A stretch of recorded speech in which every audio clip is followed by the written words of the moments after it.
virtually to Lakehead University and our Fall Parent and Family Night webinar. My name is Lynn Hurl, and I'm the Director of Undergraduate Recruitment for Lakehead University. And I'm joining you tonight from Thunder Bay, one of our two beautiful campus locations in Ontario. But before we begin, Lakehead University would like to respectfully acknowledge its campuses are located on the traditional lands of Indigenous peoples. Lakehead Thunder Bay is located on the traditional lands of the Fort William First Nation, signatory to the Robertson-Superior Treaty of 1850. Lakehead Aurelia is located on the traditional territory of the Anishinaabe. The Anishinaabe include the Ojibwe, Ottawa, and Potawatomi nations, collectively known as the Three Fires Confederacy.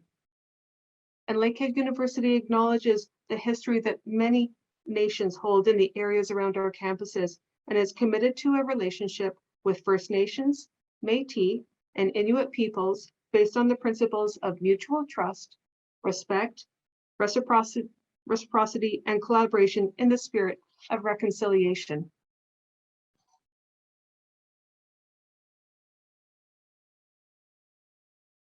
So while we can't be with you in person this evening, we know that you as parents and those who are joining us tonight as prospective students are exploring your options and your future career paths. And we have a lot of information to share with you tonight that is intended to answer many of your questions as a future Thunderwolf parent or student. Tonight, you will learn more about our undergraduate programs, our campus locations, and what makes Lakehead the school of choice for over 8,500 students annually. You'll hear directly from our admissions department on the process of how to apply to Lakehead and learn more about our generous financial supports and scholarships. And we'll spend some time introducing our student services. Lakehead offers a supportive and student-centered philosophy that gives you the highest potential for success. As a Thunderwolf, you matter to us, and we're here to help you from your first days as a new student right through until your graduation. And we're happy to have a panel of speakers tonight that covering faculty, current students, and our Student Central Department, who will bring a first-hand voice of what to expect during your first few years at campus. And to begin tonight's session, I welcome Dr. David Barnett, our Provost and Vice President of Academics, to extend a warm welcome on behalf of Lakehead University. Great, thank you, Lynn, I appreciate that. And good evening, everyone. On behalf of Lakehead University, I'm so very pleased really to welcome parents, guardians, family members, and our future Thunderwolves to our virtual parent and family night. My name is Dr. David Barnett, as Lynn said, and I am the Provost and Vice President Academic for Lakehead University. I wish we could be hosting you on our beautiful campuses in Thunder Bay and Aurelia. Fall is always an exciting time at Lakehead University with our new and returning students engaged in their learning and research both inside and outside of the classroom.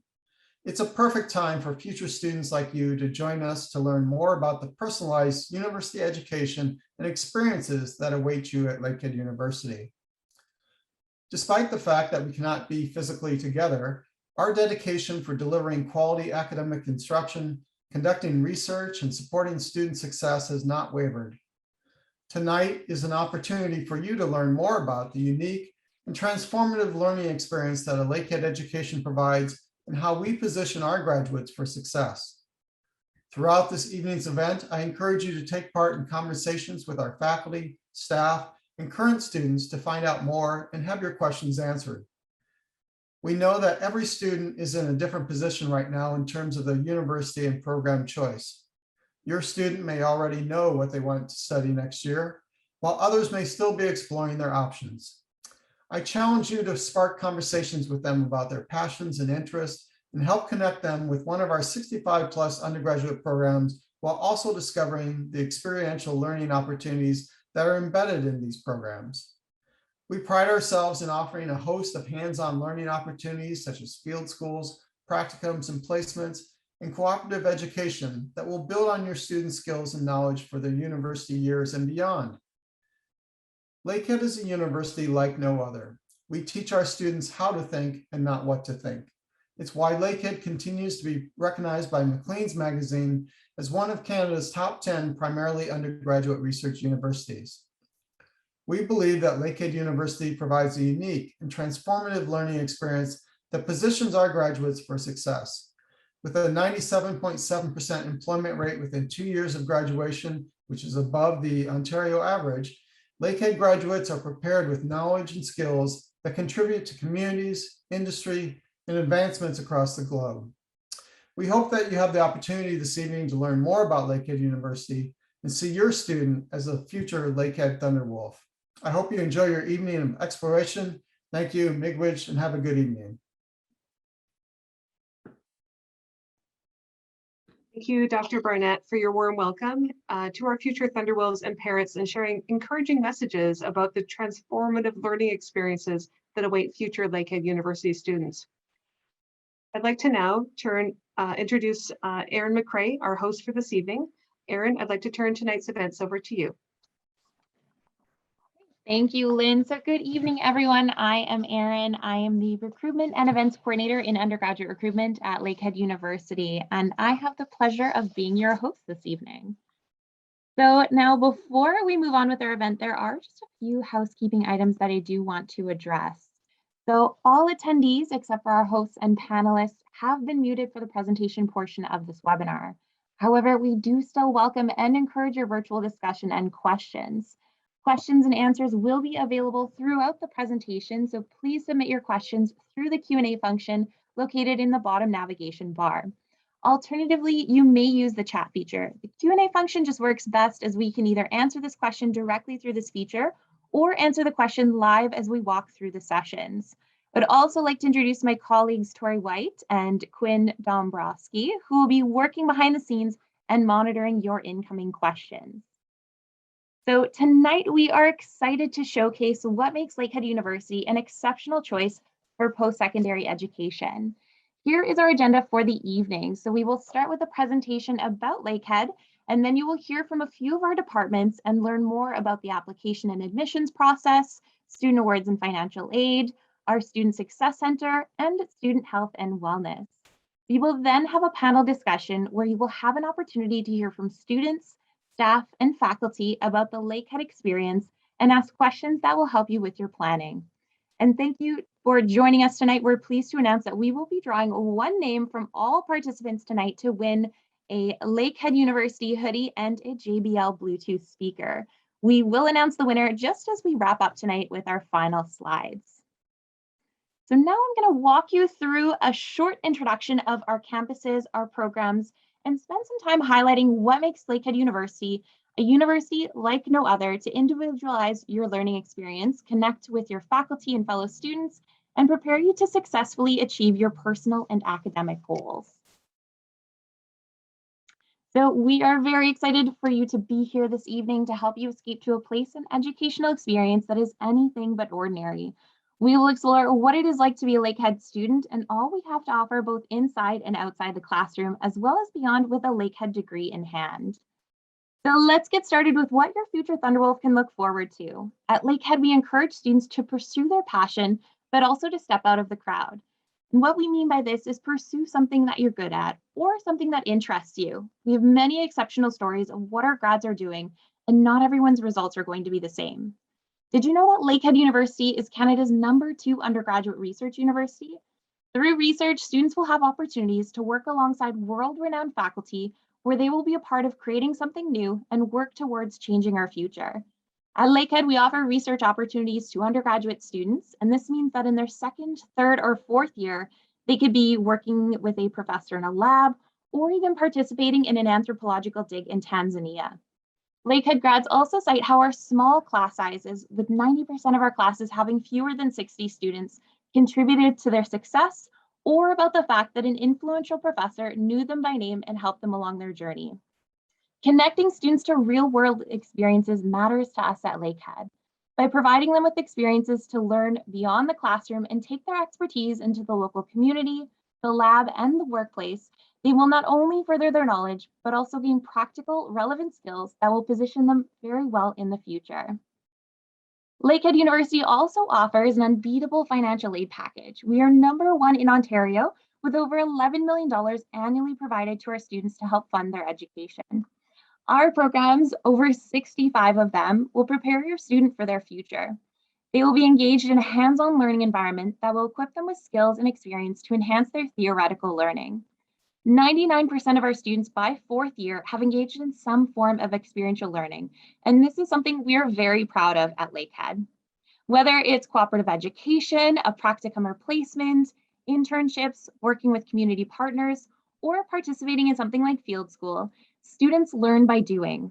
We use our natural environment to our advantage, stepping out of either of our campuses in Thunder Bay or Aurelia.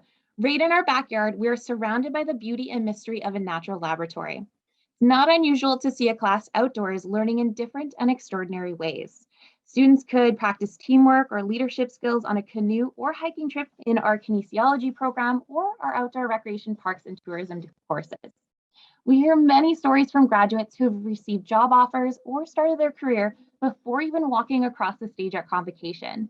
In some cases, this is attributed to our cooperative education opportunities. In other cases, our reputation for creating day one ready graduates. With 97.7% of our grads finding a career in their field within 2 years of graduation, you can be rest assured that your future student will be well prepared for their future and their future career. So this brings us to our two campuses in Thunder Bay and Aurelia. So Aurelia itself is only a 90-minute drive from downtown Toronto, and Lakehead Thunder Bay is a 90-minute flight. Serviced by a number of the major airlines, including Air Canada, WestJet, Flair, and Porter, they all fly to Thunder Bay with flights daily between Toronto. So whether you want your future Thunderwolf to stay a little closer to home or go further away, we have options, both of which will provide them with a personal education where they matter and can play a bigger role. So let's take a bit of a closer look at our Thunder Bay campus. So this is the beautiful city of Thunder Bay, and Thunder Bay is located on the north shore of Lake Superior and is the hub of northwestern Ontario. In Thunder Bay, we also celebrate and delight in enjoying all 4 seasons, including winter. In the winters, you will have a blast at the downhill ski hills, trying something new like snowshoeing, cross-country skiing, and ice climbing. Our students also love playing a game of pond hockey right on campus. In the fall, spring, and summer, we have the most unbelievable hiking, camping, rock climbing, biking, sailing, or boating that you can imagine. Thunder Bay is also one of the sunshiniest places in all of Canada, with 305 days of sunshine. So even in the winter months, it is always a blue sky with lots of sun. With a population of 111,000, we have a lively downtown core, great restaurants, coffee shops, and stores, as well as great nightlife and something for everyone. Thunder Bay has all the big city amenities with a smaller town charm. Lakehead Thunder Bay is not your typical university, but we are a destination university. We embrace that our students don't go home on the weekends. From trips to local ski hills, on-campus events like Monte Carlo nights, or bus trips to local Thunderwolves hockey games. As a Lakehead student, students will be part of a community that quickly becomes their family. Lakehead Thunder Bay has 7,000 students and is situated in a park-like setting in the middle of the city. Surrounded by green space and recreational paths, there's really no shortage to embrace the outdoors while being near all the city has to provide. Our residence buildings are less than a 5-minute walk to class with the beautiful Lake Champlain along the way. Our state-of-the-art facilities include 3D laboratories and a paleo DNA lab. We also have underground tunnel systems connecting many of our buildings, making it easy for students to get to class or to their favorite study spots. Our Learning Commons is a great resource and study spot, along with our state-of-the-art Center for Advanced Studies in Engineering and Science building. This building is also home to Lakehead Ingenuity and a makerspace. Onto our Aurelia campus, located just north of Ordinary, the city of Aurelia is situated in one of the most unique and picturesque regions in central Ontario. Bordered by 2 lakes, Aurelia is surrounded by diverse communities, rural landscapes, and unspoiled, breathtaking views, making it the best place to experience 4-season living and providing an amazing home for Lakehead University. We've got arts, music, theater, festivals, sports, beaches, skiing, pubs, and restaurants, all within an hour from Toronto and 30 minutes from Barrie. Catch a great concert at Casino Rama, a local band at one of the restaurants in the downtown core, or a music festival at Burles Creek. Minutes from campus is the largest growth area of Aurelia and West Ridge. New restaurants, shops, and businesses offer new possibilities, part-time employment, and shopping. If you love the outdoors, our campus is surrounded by some of the best recreational trails for hiking, biking, cross-country skiing, and snowmobiling. Sandy beaches and parks complement the waterfront, which offers some of the best boating and water sports. Within 30 minutes of campus, you'll find 3 ski and snowboard hills, dozens of golf courses, unique dining and shopping opportunities, and a number of incredible breweries and distilleries. Aurelia also provides students with so much more, from places of worship to cultural centers and a hospital. They will find everything they need close to campus. Built in 2006, the Aurelia campus houses 1,500 students, and it is our second campus that continues to grow every year. For any environmental enthusiasts in our audience, the campus is North America's first LEED certified university campus. So it features a green roof and water collection ponds. And this is a prime example of how Lakehead demonstrates the real world applications of the theories and principles we teach. So for programs like environmental sustainability, students can actually study the campus itself. From quiet indoor spaces to lively energy outside of the classroom, you will quickly discover for yourself our friendly and welcoming environment. And in a small town of 31,000 people, there are lots of opportunities to get involved with all facets of both the Lakehead and Aurelia communities. So on to our programs. With over 8,500 students studying across our 2 campuses, including our newest campus in our partnership with Georgian College in Barrie, Lakehead is a mid-sized university, or as we like to call it, the perfect size university. At Lakehead, we may be smaller, but we offer big opportunities. Lakehead is a fully comprehensive university with programs that span all disciplines. We have over 65 programs across 10 different faculties. So whether your future Thunderwolf is interested in business or education, engineering or outdoor recreation, nursing, computer science, geography, or biology, or virtually anything in between, we have a program for them. So here is a list of our faculty. So I'm just going to touch briefly on the different faculties we have, just to give a little bit of information about some of the programs that are within them and a little bit more information on what your future Thunderwolf can look forward to. For students with a business mind, we have our Bachelor's of Business Commerce offered at both campuses with majors in programs like human resources, finance, economics, and more. These programs include a co-op placement and also have a 100% employment rate after graduation. With co-op work terms of 4 to 16 months, students will work in a role directly suited to their major while earning a competitive salary. Past students have pursued a co-op in the corporate world, government agencies, not-for-profit organizations, private and multinational companies. But not only have our students benefited from the incredible experiences co-op afforded them, but many also secured permanent employment with their co-op employers after graduation. Next up, we have our education program, which is one of our most popular programs. In our concurrent education program, students can do a 4-year degree in the major of their choice and continue into the 2-year professional program that will give them 105 days of school teaching placement.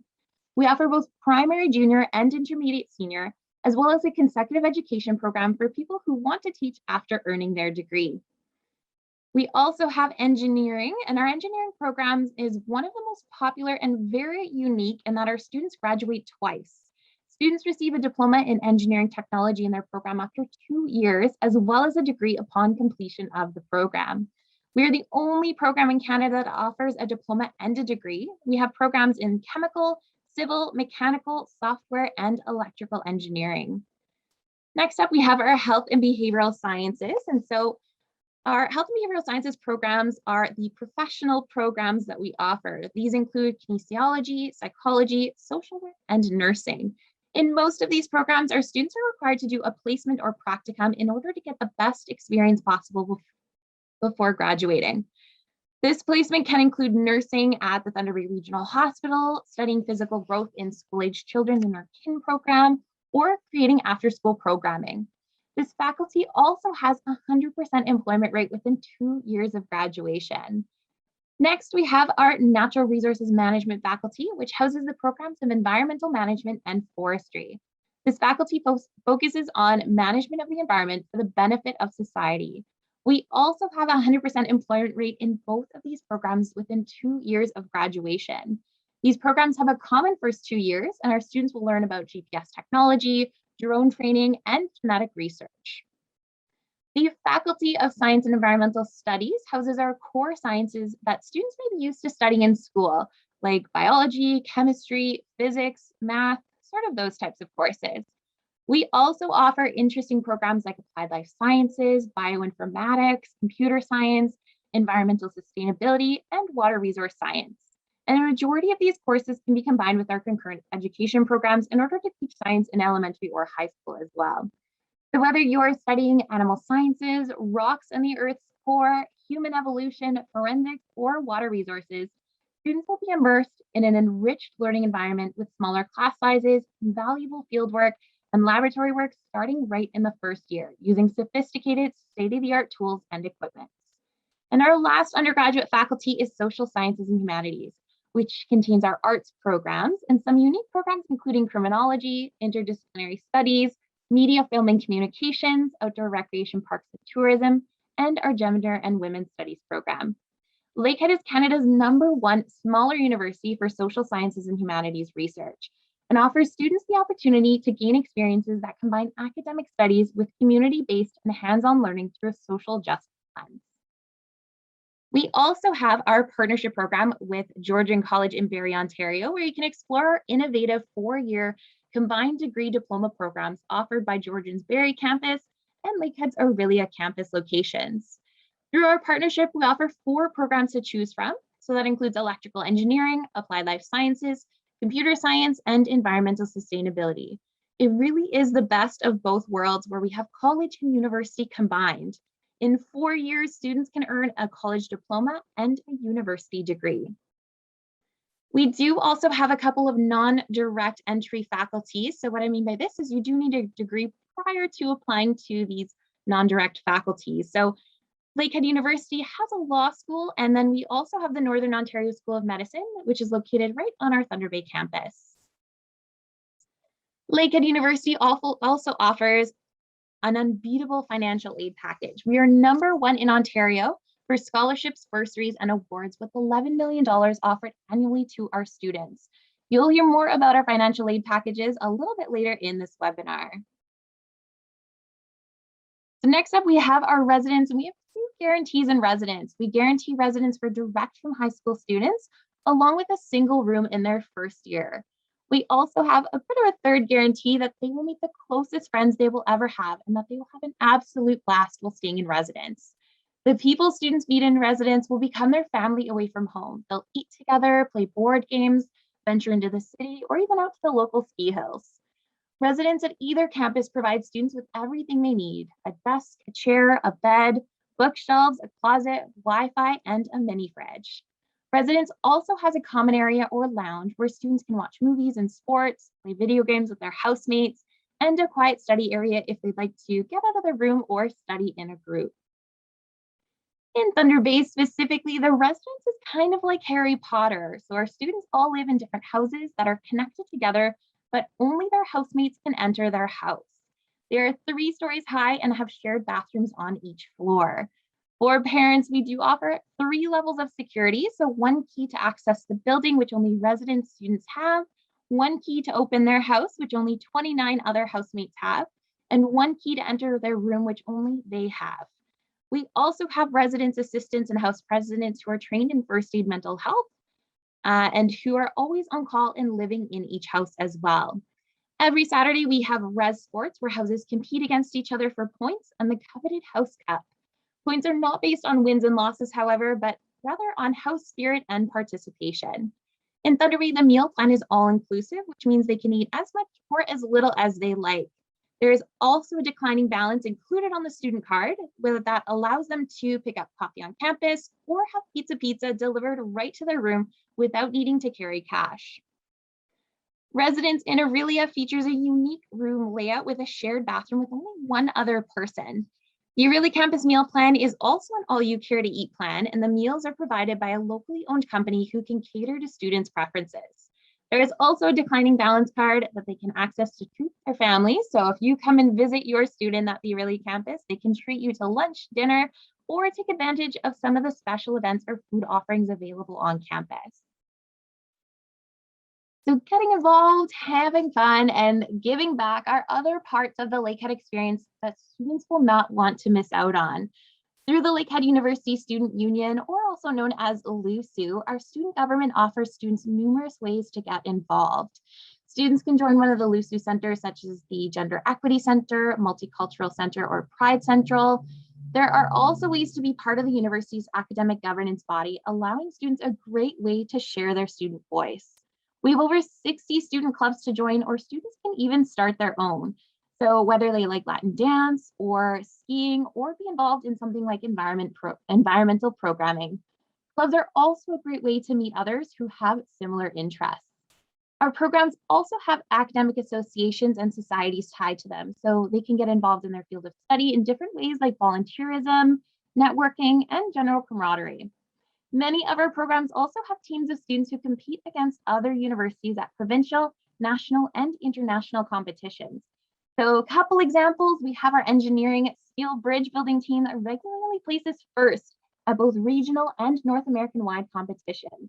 Our business students have won the provincial championship against students from all other Ontario business programs, and our computer science and software engineering team placed first in Canada at the Canadian Engineering Competition, where they designed and built a robot that had to remotely navigate a maze and drop water bombs on fires.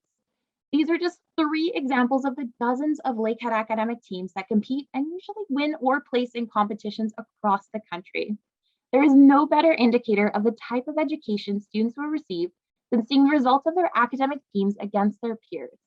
The success of our students demonstrates how we equip them with skills and creativity to succeed in an ever-changing world.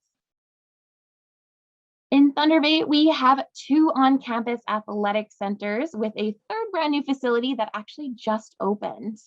So the 3rd athletic facility that just opened is our Wolf Den. We offer a gymnasium, indoor soccer field, an Olympic-sized swimming pool, beach volleyball courts, a hot yoga studio. At our Aurelia campus, we have a fitness room on campus available for students to access. At both campuses, we have 3 levels of sport. We have varsity, club, and recreation. Our Thunderwolves community is loud and proud, and the atmosphere at our games is unparalleled in spirit and noise. Our hockey team plays in front of 4,800 fans, and our traditions at our basketball games in the Thunderdome are legendary. Club teams are still highly competitive, but do not play against other university teams. They may join on a college circuit or even enter competitions over the weekend. While our campus recreation teams provide an opportunity for all other students to get involved, even if they've never played a sport before. So moving on to our next presentation. So information about Lakehead's general admission requirements, required documentation, and deadlines are important for you to understand and be aware of as you move forward in the application process. There are key dates, requirements, and more to be aware of. This also includes important upcoming dates for scholarships, awards, and bursaries. A significant number of Lakehead domestic students report that accessing financial support is an important factor in their post-secondary education plans. Lakehead University's exceptional scholarship and bursary program is one of the top programs in Canada. Here to give you more information on admissions, scholarships, and financial aid is Jenna Kellis, who is a Student Central professional. Hi there, thank you, Erin, for the introduction. So my name is Jenna, and I am a Student Central professional at Lakehead University. So on the screen here is a picture of Student Central at our Thunder Bay campus. We are your one-stop shop for all things in regards to Lakehead University. So from the moment you're thinking of applying all the way up until graduation, and even once you're an alumni of the school, you can contact Student Central for any help that you may need, whether it be about your programs, admission requirements, financial aid, or really any general questions you might have about Lakehead. You could contact a Student Central professional, and we would be happy to help in any regards. If we don't know the answer, we will know who to point you to get the answers that you are looking for.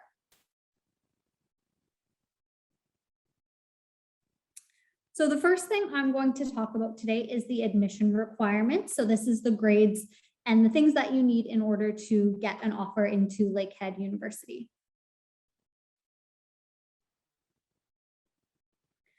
So the admission requirements for all Lakehead students coming from high school is that they must earn their Ontario Secondary School diploma or equivalent. So if you're from a different province in Canada, you have a different diploma, but that's no problem. You just need equivalent to the Ontario Secondary School diploma. You must have a minimum of 6 grade 12 U or M level courses. And we use these to calculate your average, which is a minimum of 70% is what we're looking for. So we use your top 6 grades. Usually when you're in grade 12, you can take up to 8 classes. So we'll use your top 6 to find that average. We also have different program prerequisites for different courses. So as an Ontario high school applicant, you are going to need to be either attending a Ontario high school right now or have graduated within the past 2 years. You must be a full-time student and you will be applying through the Ontario University's application site. So as I mentioned, you need the Ontario Secondary School diploma with 6 grade 12 university or M courses, as well as that minimum 70% average. It is important to recognize that some of our more competitive programs do need higher admission averages. We only have a certain amount of spots for certain programs, so we take the applicants with the highest grades. So I'm going to just go over a little bit of the prerequisites for one of our programs. So kinesiology, which is one of our popular programs, needs a few different courses. So the prerequisite requirements is a grade 12 English, and then you need 1 course from either advanced functions, calculus and vectors, or data management. And then you need 2 from biology, chemistry, kinesiology, or physics. So that doesn't mean that you need all of those courses that I just listed. You just need that grade 12 English, and then you can choose which math you would like. So it could be advanced functions, calculus or vectors, or data, just one of the 3. And then 2 science courses, whether that be biology, chemistry, kinesiology, or physics. We would take these grades and then we would also combine them with the other ones and try to find your average based on the top 6 grades, including all the courses that I just listed. So you'll have your English, your 1 math, and your 2 sciences plus 2 additional grades. For this program, if you wanted to do it with concurrent ed, you would need a final average of at least 75%. So that one's a little bit more competitive than the 70 that I mentioned earlier.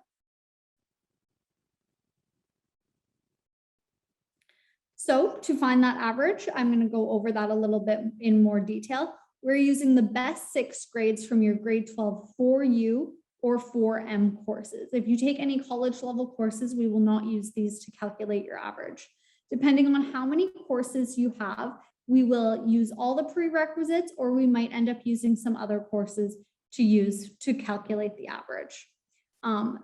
This past year and last year, we saw schools starting to use the quadmester, so the averages were a little bit different. In this new timetable, our early round offers would be assessed based on the least 2 12U or M level courses.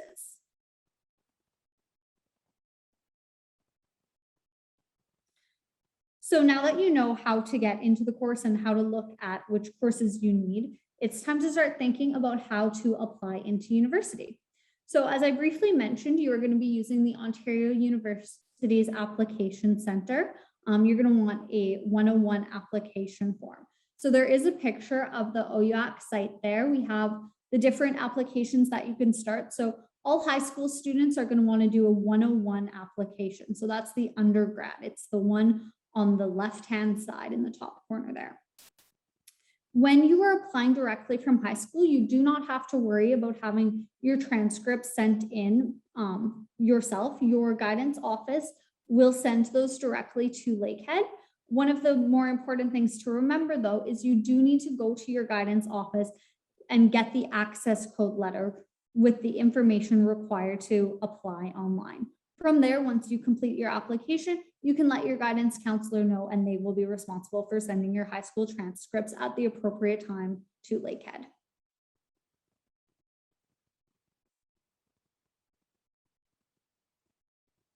So a little bit further here, I'm just going to go over how to find your program and the admission requirements on the OUX site. So this is a pretty small graph here, but if you look closely, you can see there's different program codes and campuses that you could find, as well as broken down by faculty and which programs are offered where. So there's special codes for different programs. So you're going to want to just make sure and double check while you apply that you're selecting the right campus as well as the right program that you would like to apply into.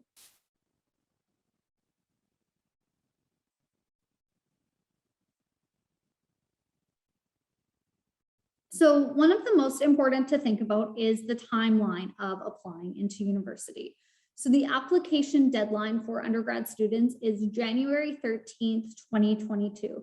So that's just a little bit under 2 months away. Applications will still be accepted after this date. However, if the program is full, you might automatically be applying into a wait list. You might not be able to get into the program. So it's really important you try to get your application in prior to January 13th. We start sending out our conditional offers this December. So that is our early round offers. We will take those offers based on your grade 11 final grades. We do another round of offers in March with your first round with your grade 12 first term grades, and another in May with your grade 12 term 1 final grades and term 2 midterm grades. So there's 3 rounds of offers. Don't worry if you don't get in your first December round. There's still 2 more coming out in March and May. After your offer has been sent out, you have until June 1st, 2022 to accept it. So you'll still be completing high school at that time, but it's important to log back into your OUX site and accept your offer. The release date of all final offers is July 2022. So that is when we receive all of your final grades and we make sure that you've met all conditions. The absolute deadline to submit your final official transcript from if you take summer school, if you're trying to bump up your marks to get into your program, is August 12th, 2022. So say you didn't do so well in one of your courses in first or second semester of grade 12, and you didn't meet that 70% average and you wanted to bump up your grades, you still have time to do that. We just need to receive your transcript by August 12th, 2022 in order to give you a seat into a fall 2022 program.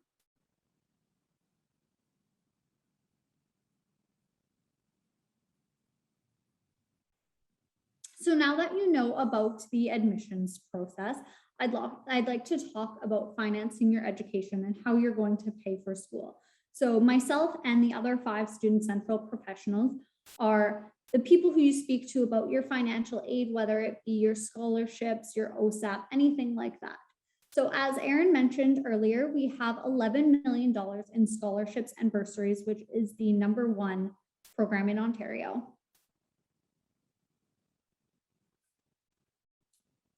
So one of the first things to think about is how you're going to start budgeting for your post-secondary education. Post-secondary education is expensive and people really need to start thinking about their needs, wants, and priorities and what they want to spend their money for.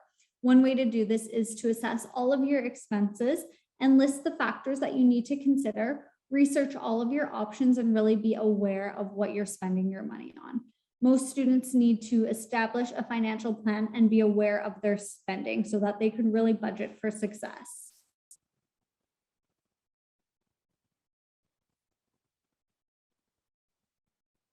So how we recommend that we do that is for students to look at their income and their expenses, and of course consider the tuition for school.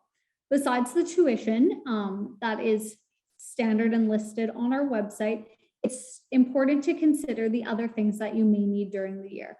So things considering with school are the location of the school, the program of study, the length of the program, the cost of books, any other supplies you need or equipment, and as again, where you live, whether that be in residence or at home and you'll be commuting, you need to consider these expenses and assess how much income you have coming in and how much will be coming out. So right now, I would like to talk about some of the potential funding sources for your university. So each year you are charged your tuition and you need to figure out how you're going to pay for school. So there are a few different options that I would like to go over. The first one is summer and part-time jobs. Many students work during the summer in order to pay for their school for the upcoming year. They might also have co-op and work placements. They can have savings or RESPs from previous years. Their family might help them out. And then of course we have scholarships and bursaries, which are available through the school. So all domestic applicants coming from high school are automatically considered for an entrance award. Additional internal awards are available throughout the year through their My Awards portal. But when you're coming from high school, you're automatically assessed, and we will let you know how much money you may receive just for applying and attending Lakehead. So this is a breakdown of our entrance scholarship. One of the great things about our entrance scholarship program is that all of our scholarships are available to all domestic applicants. We have an unlimited amount that can be received. So if you have an 80% average, you will get $3,000 over 4 years. You'll get $750 each year if you're able to maintain your average. If your average is between 85 and 89.9, it bumps up to $1,250 for the 4 years. 90 to 94.9, you get $10,000 over 4 years. And if you have an average of 95 or above, you will receive free tuition for your university career. So we send out our entrance scholarship averages in May, and then again in July, we confirm that once we have your final grades. So say, for example, you are a student in May and your average is about 83.5. Your first offer of your entrance scholarship will be $3,000. But after your final exams, if you're able to bump that average up to an 87, you would go into the next category and then you would be eligible for the $5,000.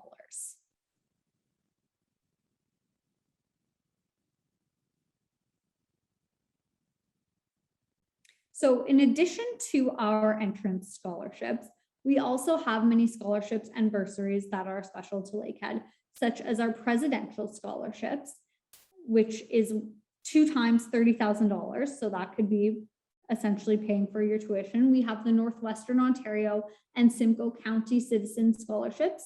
We have the Specialist High Skills Major Award, Varsity Entrance Athletic Scholarships, and Alumni Entrance Awards. So we have in-course scholarships, awards, and bursaries through your My Awards application. This allows students to apply for a variety of scholarships, awards, and bursaries, each with varying eligibility requirements and award values. Applications are typically opened on August 15th and stay open for 2 months. So once you're already enrolled in school, you'll be able to access the My Awards portal and filter through all the internal scholarships that are fitted towards you.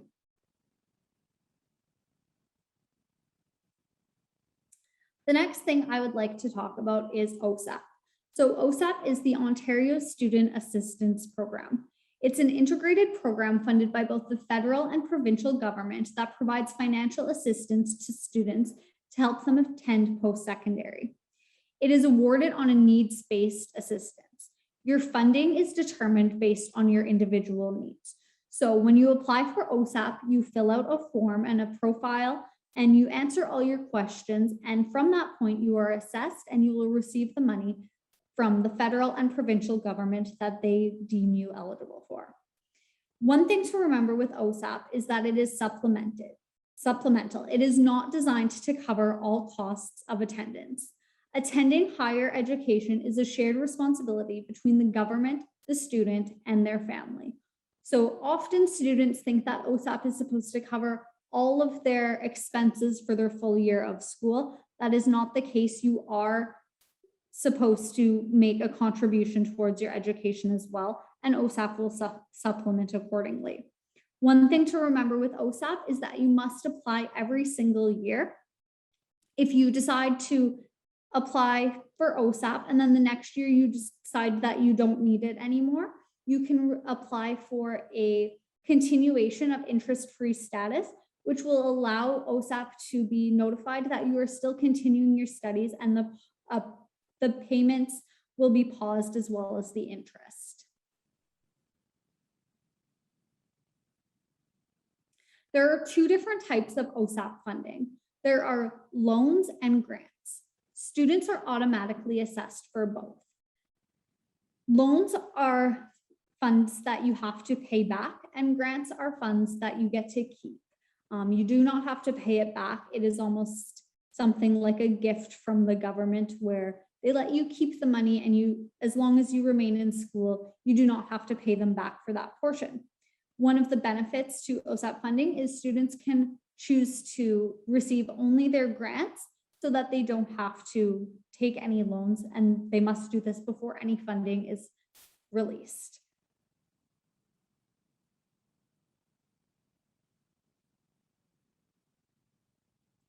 So a lot of different students are eligible for OSAP. To be eligible, you must be a Canadian citizen, a permanent resident, or a protected person. You must live in Ontario. Attending or entering an OSAP approved program and school, which Lakehead is, and you must be enrolled or entering a certificate, degree, or a diploma program that is a minimum of 12 weeks in length. One of the other things to consider is if you are from out of province, you must apply to your provincial aid, but you can use it at Lakehead as well.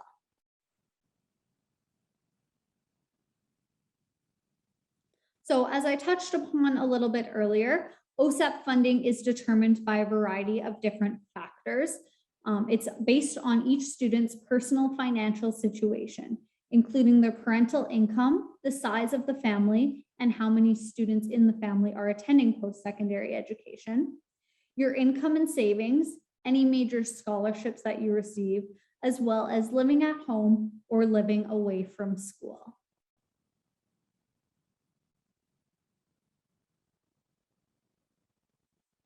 Another way to help pay for school is through the work-study program. While you are in a work-study program, you are a student who is working at Lakehead while you are in school. You'll earn valuable professional development opportunities. There are many different jobs, and you may find a position related to your field of study.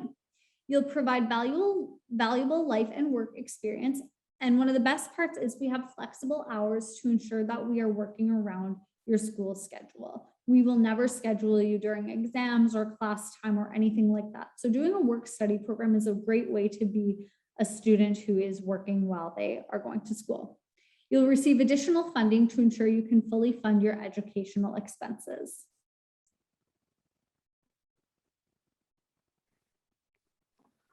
All right, thank you, Jenna. So we do have a couple minutes here for any questions. I'm just wondering, Tori and Quinn, if there are any questions for Jenna from the audience. I think we managed to answer most of them through the Q&A. So Quinn and I have been working in the background on some questions regarding admission processes and some differences between programs, but I think we've got most of them covered at this point. So thanks for checking. Awesome. Thank you, Tori, and thank you, Jenna. So next up, we have, so the jump from high school to post-secondary education is significant and can be a time of excitement, but also stress for some students. You may be wondering about what resources are available to your future student at Lakehead, or there may be questions about how to successfully make that jump from high school to higher ed. Here to share more about the many resources Lakehead University offers to our incoming students are Hartley Mendelson and Jess Young, who are student success advisors at Lakehead University. Hi, everybody. Thanks for joining us tonight. So just for context as well, so you know, Hartley is located on our Thunder Bay campus, and I am located in the Aurelia campus. We're good to go there, Erin. Bit about who we are. I like to kind of use this tagline that our goal is really in the name of our department. So we're all about trying to help you with your success or your student success when they're at school with us. So that can be a variety of things. The main pillars that we oversee are kind of that academic skill support. So whether that's through advising or different workshops or different supports with peer-based activities, which we'll talk about a bit later, cooperative education or career advising and career support, whether that's through resources, advising, fairs, but also the fun stuff, right? Which a lot of our students really want to know about and get really excited before they even really apply to university, right? Is, what is the orientation experience going to be like? Those are things that we oversee. Also looking at leadership, volunteer opportunities, and creating sort of a resume for your students' involvement. So those are our main pillars. And as Jess mentioned, a major step in getting new students acquainted with our university, the campus, their new community, is through our orientation and transition programming. It's so exciting that we're able to get back to safely putting on in-person programming and building a strong campus community. We have a lot going on the first week of school when we welcome our students. They get to know the campus, and the fun doesn't stop as we have ongoing programming throughout the entire year. We continue to offer both in-person, online, and hybrid programs, and have a lot more going on to help students familiarize themselves with Lakehead and the many supports available to them. Students will have the chance to participate in programs covering everything from community building to academic skills, health and wellness programs, student business, and building a path for their future. All of that and much, much more. And we love to get feedback from our students to see what they want to get on campus and what experience they want to have. And we try our best to make every student's voice feel heard.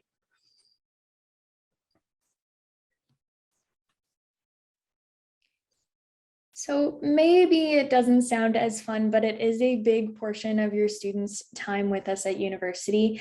The academic support zone is really a main place to make sure that your student is staying on track. There is a bit of a jump between high school and university and the skills that students need to put to work. And the academic support zone is the perfect place to support that. So there's a lot of free virtual resources and digital resources through the web page that we have. So that's a one place to start, but also D2L through some different modules, which is their platform for courses, which you'll probably hear about 3 weeks into their journey with Lakehead. But the academic support zone also offers peer tutoring. So for those courses or subjects that maybe a student isn't doing as well as they hoped, they can do some drop-in or even one-on-one advising for peer tutor support. And then another aspect that's also been very popular this year, I would say, and I think is one of the great options that we have, is our writing coaches and our writing center. So our writing coaches are not there to help your student write the paper or edit it, but they can help with the nitty-gritty of how to maybe approach doing a paper, how to get their mindset right, or even how to word things in a university paper versus a high school paper. And because we like zones so much, we have our career zone as well. We're not just looking really at the success of your student when they're with us at university, although that is one of the major times. We also want to prepare them for success after they graduate. So our lovely panelists before us talked a little bit about our really impressive employment rate, and the career zone helps to push that forward.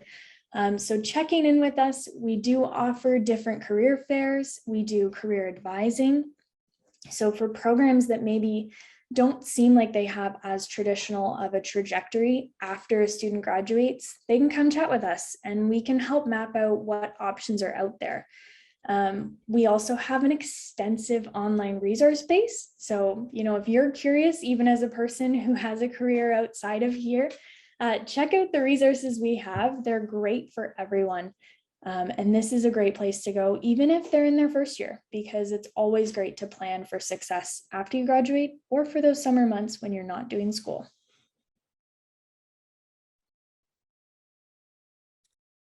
And the opportunities to get involved don't stop at just participating in programs and taking advantage of our many services that we offer. We have a number of great leadership, employment, and skills development programs available to students. Those who had a blast with all of our orientation programming typically join us to help plan future events and orientations to bring the student perspective to our activities. And to answer Patricia's question there, how do you support students who will be far from home? from family and friends who are normally their support systems. Of course, we have many resources available, but one of the things we like to do is use our orientation leaders who have been through similar experiences and build out first year groups. So first year groups are people from the same faculty areas, first years who sign up, and they get grouped in a group with an orientation leader who's also has that background in that faculty area. And they become a little bit of a network before students get to campus. So they have some familiarity before they get to school. It's a great way to start building a support system before they get here and feel a little bit more comfortable. Of course, there's many, many more opportunities and support systems in place. That's just one of the ones that kind of segues perfectly here.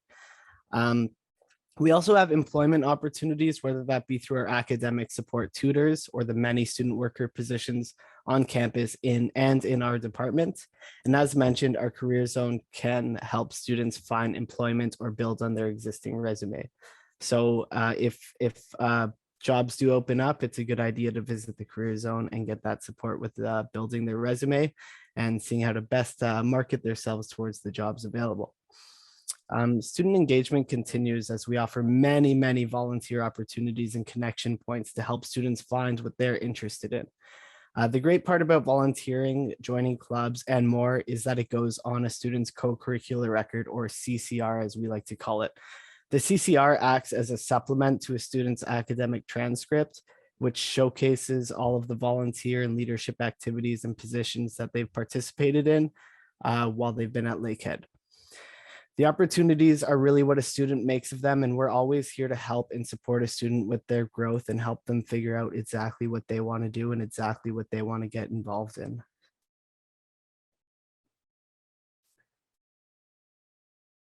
And as we look, we are going to move into the transition programs that we offer through our department.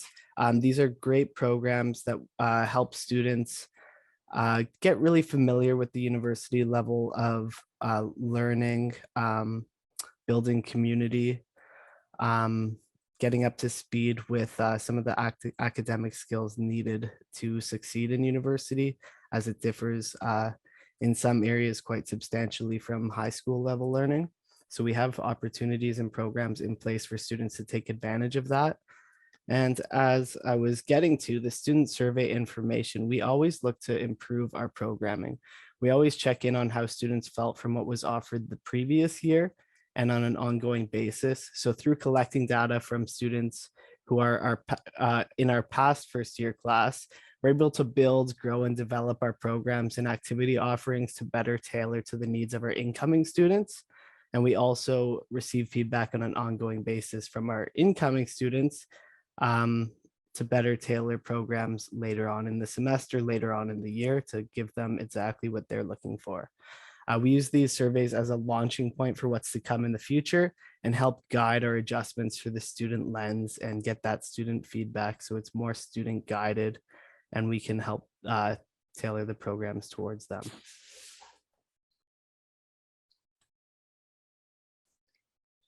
So some of the transition programs as well will look at supporting students that maybe don't hit that threshold that we typically talk about in a lot of the recruitment approaches. So that 70% grade average is what a lot of programs do look for. However, a Gateway ASAP program supports students that maybe are just missing that threshold by a very small amount. And this program involves a lot of different factors that allows the student to get connected, get involved, and get support from a variety of different departments. And it's part of their essentially plan for success. So part of it is meeting with the student success team, part of it is chatting with our student central team, and they just keep track and have support throughout the year. So it's a little bit more guidance and a little bit more support for students that maybe don't hit that 70% threshold. But overall, really that student experience piece is going to be very same. And we're going to make sure that they're getting connected with groups. So whether that's through orientation events like Hartley was talking about, through first year groups, we really make sure that they're still getting involved and really have the same experience as any other student. There's just a little extra support on the back end of things.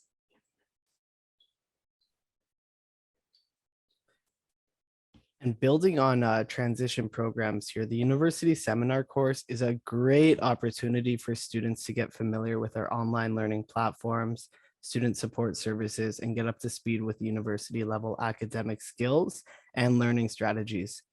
Not only does this program help prepare students for success in their other courses and programs that they'll be taking throughout their university journey, but they also get credit for taking the course. So it's an online self-paced course that's taken over the summer. So while they're preparing for university life, they get to experience some of what a class typically looks like, how to submit assignments, and get familiar of the various things required from a student to participate in a course. But the one thing to keep in mind is that there is limited space. So I highly recommend keeping an eye out for course registration and jumping on it quickly and in advance. It's a great opportunity for new students to really hit the grounds running with their university academic life.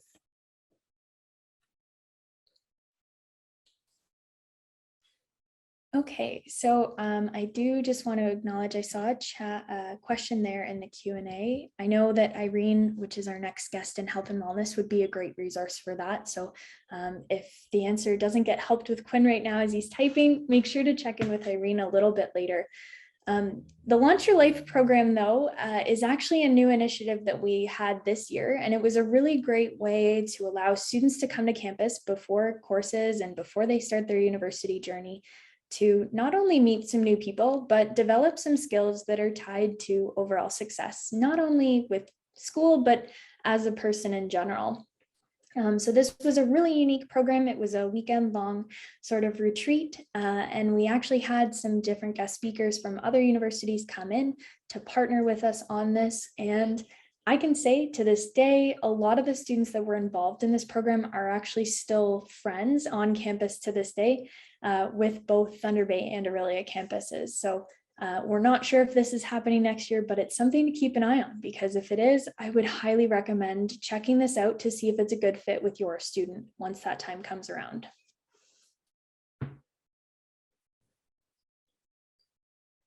For students entering programs with courses that require math, we do have a math bootcamp, which is a free online course to help students ready themselves with the math skills that they're going to need for their courses.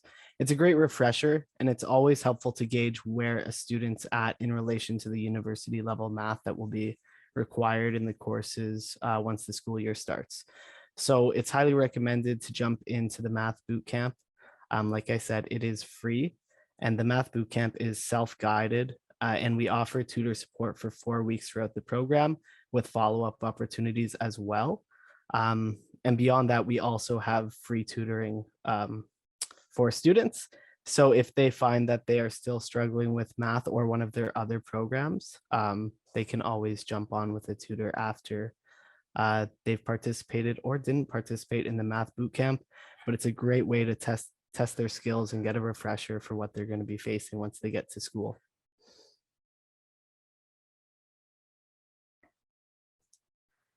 And the fun doesn't stop there. We have a number of great academic skills workshops covering a span of necessary and applicable academic success skills.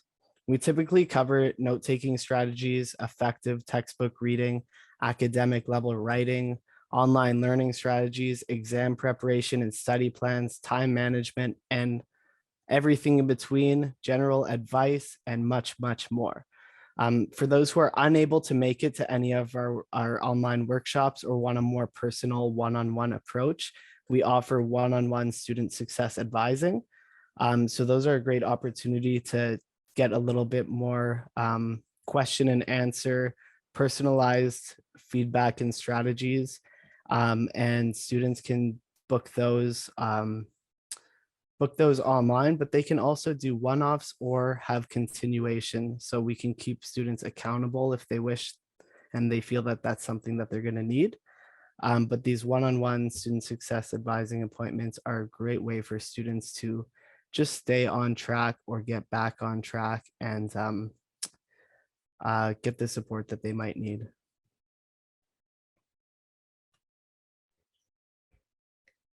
So building off of some of those, Tutoring is available for first and second year courses, and it's completely free.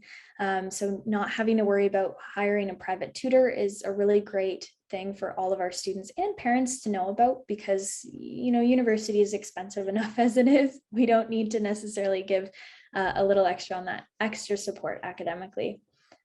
Writing coaches is another thing that we do offer. So this is for really just papers and general writing approaches. And some of the other things that we do as academic supports is an academic howler, which I think is an adorable name. It's actually our academic newsletter that is released to students and talks about a variety of different skills to help just keep prompting really that academic skill development throughout the time that they're at university. And then we do have a plethora of online resources through our website. And as well, like Hartley said, you can always access those one-on-one meetings to expand on those online resources to make them personalized to your student once they're with us. So while we have lots of supports and services available to help students succeed, oftentimes it's up to the student to decide to reach out for support. So we took an approach where we provided instructors at our university the right tools to help identify students who might be struggling or at risk in their classes or programs. So our instructors have an in-depth toolkit to help them identify students and make the appropriate referrals to the necessary departments to help get them the support they need. Of course, support only works when someone reaches out. So sometimes someone needs an extra nudge or a referral to get to the right place that they need to get the support they need. So the toolkit offers a great resource for our professors and instructors to help students along beyond just teaching in the classroom.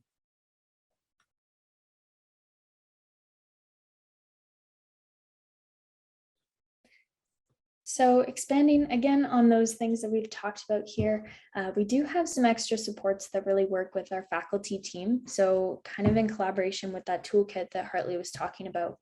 The writing fellow is someone that's in course specific, essentially programming and timeframes that work with the faculty to allow for student support in that class. It is specific to writing, but it's geared specific to the course that it's in. So if it's, let's say, a science course that there's a writing fellow, maybe it's helping more with lab report writing versus an essay that maybe is more typical in an English class.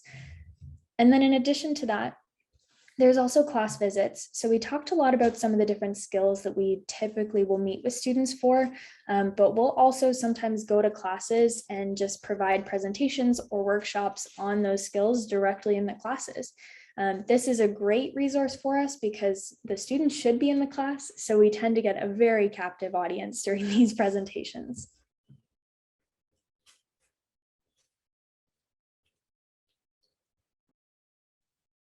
So that concludes our student success portion. So we do have a couple minutes before we jump into our student mental health support slides, but thank you, Hartley and Jess, for going through Student Success Center and all the resources that are available. We do have a few minutes for questions, and I'm just wondering, Tori and Quinn, are there any questions from the audience that we're able to ask Jess and Hartley? I know Hartley and Jess, you guys mentioned it a little bit, but there was some questions around that sense of community for students from far from home. So we do have a number of attendees this evening that are based in Southern and Central Ontario, looking at sending their loved one to Thunder Bay, and that can seem a little bit scary. So maybe if you can touch and expand a little bit more on what that, specifically in Thunder Bay, what that campus culture is like. I think we both can probably give a bit of insight. Hartley, if you want to touch on kind of the SSC side of things, maybe I'll give a little bit on what residence community looks like. So we weren't able to have a residence rep join us today, but I actually used to be with the residence team up in Thunder Bay, and they will do programming not only during those res sports things like Aaron talked about earlier, but they also do programming during the week and cater it to what the students want. So residence is a really great place to kickstart that community because it's sort of like I was saying with the class visits, it's a captive audience, right? That's your home, and it's a great place to develop community because they're guaranteed like 30 friends on day one because of their house community. And then programming really extends outside of residence too. So I won't take the thunder fully away from Hartley here, but he did this awesome event called a Make Your Mark Chalk Walk. And I'm very jealous because it was so amazing and so fun, and it's silly, but the students really loved it and participated. Yeah, so some of the many things we do, mostly a lot of it through orientation and really getting students familiar, comfortable with their new community that first week of school, really the first week or the first day that they get to campus. So it all starts on move-in day, and we have ongoing programming from move-in day all the way to the first day of classes and really beyond that. So many of our programming is based on trying to help students build some level of social connection, some level of community building. We typically have lots of great events that first weekend where students are here, they're excited, they're scared, they're nervous, but we provide a bunch of friendly faces, orientation leaders, staff, faculty who are participating in our events, honestly being just an over welcoming community, to make sure everyone feels comfortable, safe, heard. And really beyond that, we do so many pop-up events on campus in different areas. So we're trying to reach the students where they are so they can start to meet some of the different people who work in some of the different student services that are offered, but also incorporating orientation leaders and other student volunteers so they can hopefully make a connection or find a familiar face on campus. And as I mentioned, our first year groups are a great way for students to build community before they get here. And those first year groups typically will meet up at some of the events that we have in that first week. So they already have some connection points before they get there. And as Jess mentioned, students from out of town residents play such an important and crucial role in events that they're participating in, but also, of course, meeting people and finding some other familiar faces. I'm just going to add one last thing really quick too. What I would encourage, I think from that parent's perspective too, is like if your student is looking for something and they haven't been able to find it on campus, give that suggestion to the Student Success Center or really any department, and we will try and implement that. Because, if we don't know what the students want, sometimes we do miss the mark, but if they come and meet with us or even just drop a line to us, we love to implement different things.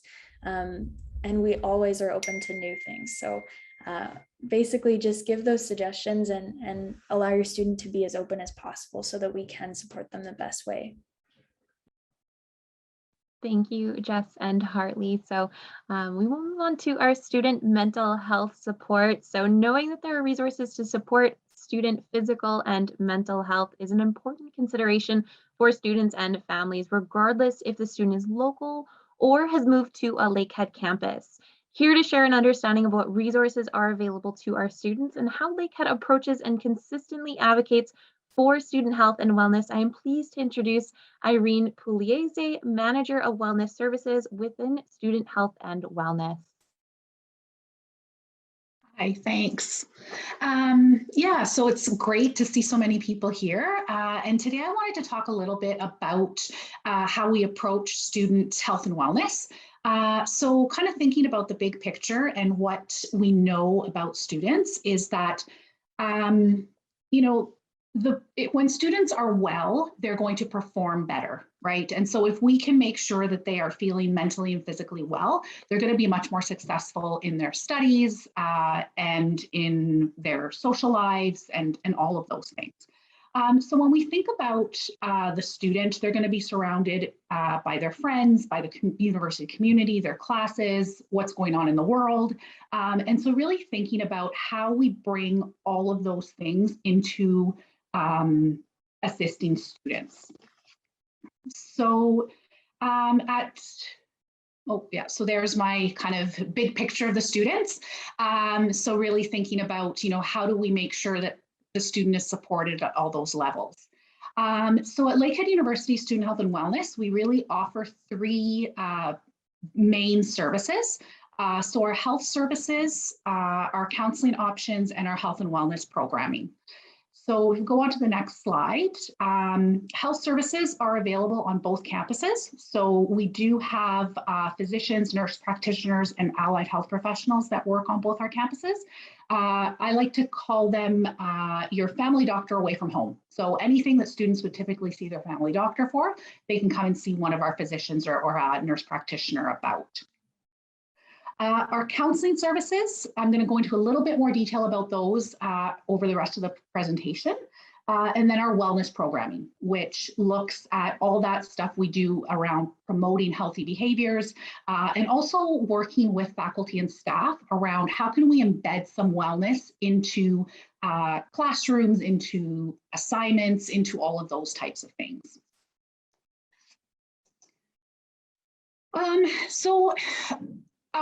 At Student Health and Wellness, when we think about mental health, we really want to make it a very comprehensive approach. So we want people to have access to supports at all different levels. We really feel that, one size doesn't fit all, and very much people are looking for a lot of flexibility when they're looking at addressing their mental health. So when you look at our 4 steps, our 4-step model, that step 1 is really about all those foundational things. So this is about making sure that we are taking care of ourselves, our diet, our exercise, all of those types of things. So Student Health and Wellness, through a health promoter, does a lot of work to offer options for students who are looking for that type of thing. So we do offer yoga and meditation sessions on a weekly basis. We offer exercise classes, and we also offer workshops on various topics, and then do classroom visits as well to kind of speak to students when they're there. So this is really about maintaining wellness and creating a foundation for staying well. Then we look at that kind of second step of maybe needing to talk to someone, really looking for connection, looking to speak to someone who's maybe had similar experiences or has an idea of how to maybe manage a specific situation. So we definitely have a lot of information that we can provide to students as far as, what types of services can they talk with. Helplines, things like that. And then specifically through our Student Health and Wellness programming, we do have peer wellness educators, and they are students who are hired to provide programming and also peer support to fellow students. And then we also very recently launched Talk Campus, which is free for all Lakehead students by using their Lakehead email. And this is an online peer support community. It's an app-based program, and it connects students with post-secondary students all over the world.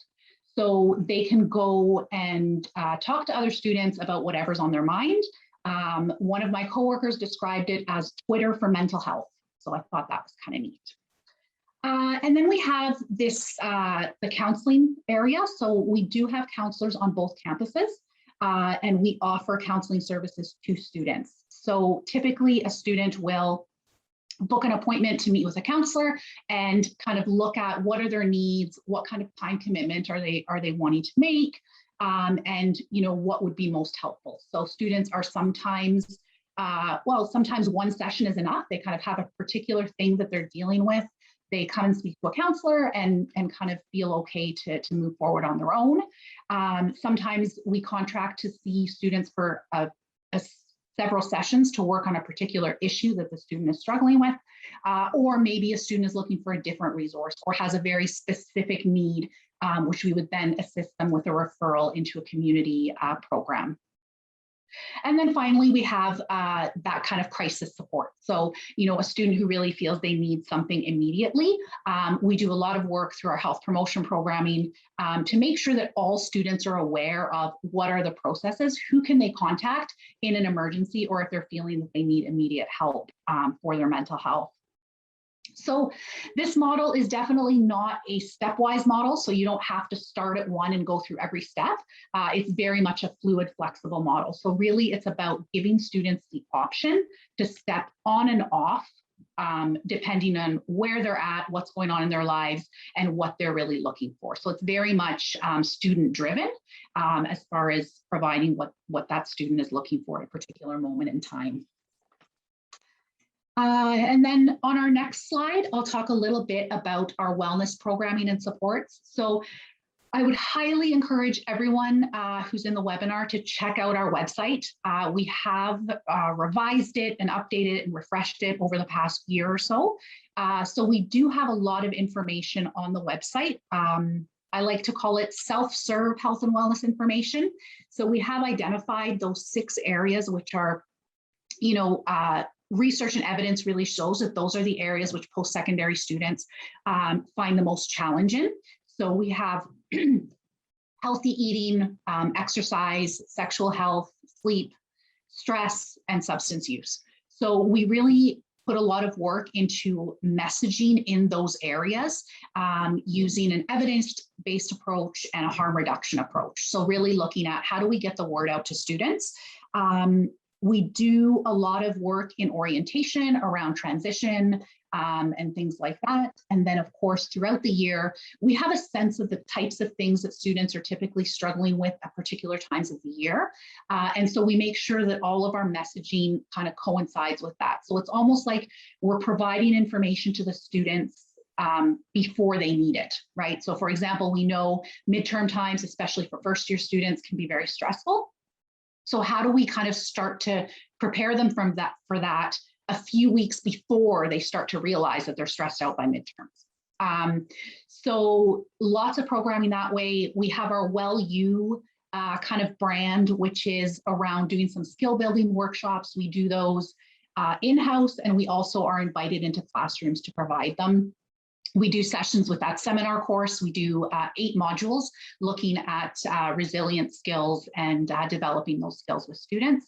And then our events, again, if you want an idea of the types of things that we host through Student Health and Wellness, check out our events calendar. It's up to date, and you can see all the different things that we offer to students to kind of keep them well.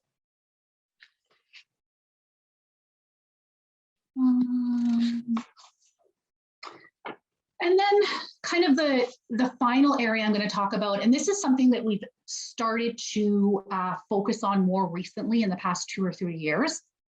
Again, going back to that idea that it's not, students' well-being is not just the responsibility of the Student Health and Wellness Center. It really is a campus community responsibility. So we've really put a lot of work into developing tools, resources, and information for staff and faculty so that they can assist students, or they feel confident to realize, what kind of signals might a student be giving if they are struggling, or how can they maybe embed some wellness into their classrooms. So we do offer workshops to faculty and staff around speaking to students about their concerns.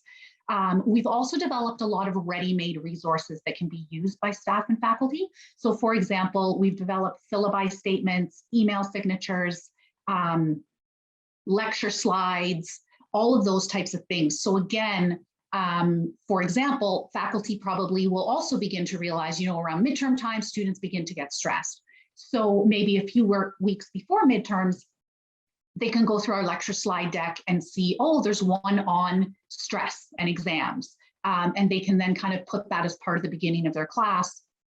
And again, it really normalizes the experiences or the stressors that students might be experiencing, and also provides them with information about how they might be able to manage, or who they could reach out to for extra help if they need that. And we've gotten a lot of really good feedback about this from students too, who kind of say, I was really surprised to know that my professors really care about me, right? And they're kind of telling me about these things, or putting these wellness messages into their classes. So definitely that's something that we've put a lot of work into over the last little bit. And I think with this approach, you really get that information, like Student Success was talking about earlier. Students are already in class, they're going to class, they're spending so much time there. If we can get that information to them in those classes and they hear those messages enough times, they're going to be much more aware of what's available and what would work best for them, what they need to access if they are struggling or want some assistance in some way. And I think that's the end of my kind of synopsis of our programming. And definitely if people have any questions, I'm happy to answer. I'm not very good with the chat, so I haven't been looking at it, but I can take a quick peek now. Thank you, Irene, for giving our audience a ton of information on different student supports. Tori and Quinn, are there any questions from the audience that we can ask Irene while she's here? Yeah, awesome. We do. So just really about cost for services. So what students need to pay for, what would be maybe covered through OHIP or a provincial health plan, and what is kind of provided by the university as far as supporting students. Yeah, so our medical clinics, so the physicians, they're contracted to us and they bill through OHIP or any provincial healthcare plan. So if a student is from a different province, they can use their, Manitoba health card, Alberta health card, whichever they have.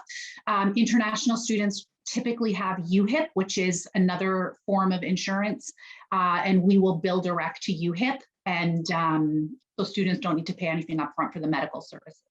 All the other programming, so our wellness programming, our counseling, all of that is covered through the health services fee that students pay in their tuition. So there's no additional cost for that.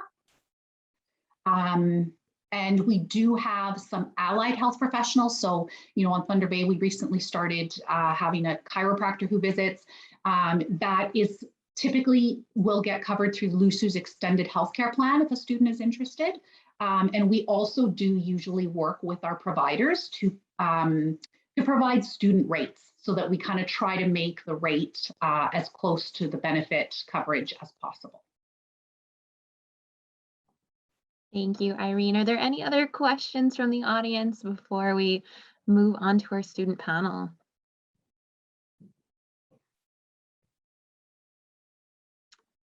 All right, so it doesn't look like there's any more questions. So Irene, thank you so much for telling our audience and our families and parents joining us tonight all about the different supports that we have on campus for our students. Great, thank you very much, and enjoy the rest of the session. So the information tonight from our partners in admissions, financial aid, and our student support services of student health and wellness and student success has given you a lot of information on how Lakehead is prepared to support our students to make a successful transition from high school to post-secondary education.